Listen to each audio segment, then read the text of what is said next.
सेना विरुद्ध शिवसेना असा सामना वैजापूर विधानसभा मतदारसंघात बघायला मिळणार आहे. याबद्दल तुमचं काय मत आहे? नाही, शिवसेना विरुद्ध शिवसेना असं जरी तुम्ही म्हणत असला तर मी तसं मानत नाही. कारण वैजापूरमध्ये जो सामना होतो तो उद्धव बाळासाहेब ठाकरे यांची जी मूळ शिवसेना आहे, बाळासाहेबांच्या विचाराची सेना आहे, त्या विचाराच्या विरुद्ध ज्यांनी बाळासाहेबांचे विचार सोडून गद्दारी करून स्वार्थासाठी पक्ष फोडी केली, अशा लोकांच्या विरुद्ध हा लढा आहे.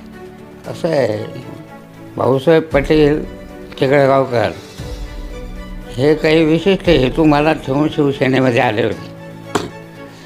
ओरिजिनल शिवसेनेचे बाळासाहेबांचे विचार त्यांनी फार आत्मसात केले होते असं मला वाटत नाही. ते गेले म्हणजे लोक त्यांच्या मागे